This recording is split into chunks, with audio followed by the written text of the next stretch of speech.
The good news is we did not get as nail-biting close to an energy emergency this morning like we did multiple times last summer, but that does not change the fact that this was the 12th conservation appeal since the beginning of last summer, and there is another one tomorrow. Compared to past conservation appeals, the grid performed better this morning, especially thermal power plants like natural gas and coal. This morning turned out to be a non-event, which is great news. Doug Lewin is the host of the Texas Power podcast. At the peak of the demand between 7 a.m. and 9 a.m., there were thousands of megawatts of capacity left. The demand forecast was wildly inaccurate on the high side this time. But Tuesday presents new challenges. The demand will almost certainly be higher tomorrow. It's supposed to be colder. People are back at work.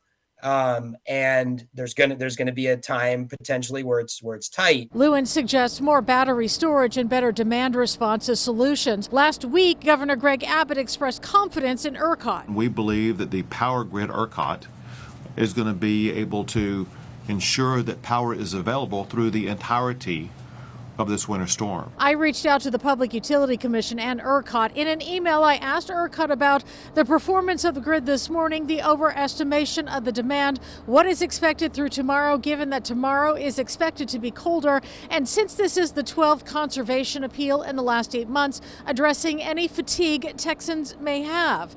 The response, quote, ERCOT continues to monitor conditions and will provide updates through our communication channels. At this time, any outages are local in nature and not related to overall grid reliability. If Texans are experiencing an outage, they should reach out to their local power provider. But Texans are expressing anger with any sign the grid may not meet demand. Social media commenters saying they would not conserve or that they are frustrated with Texas leaders. Lewin says there have been a lot of conservation alerts. I think they're using it too much. I don't think they're using it precisely, but the most important point is they need to have this more systematic demand response. One of the things that is new this winter is the PUC's winterization requirements. Not only do power generation facilities have to winterize, but they have to provide documentation to the PUC by December 1st, something that was not done before that disastrous freeze of 2021. Reporting in Austin, Adele Uchida, CBS Austin News. Thank you for watching. Please hit the subscribe button and get the latest news by downloading the CBS Austin News app.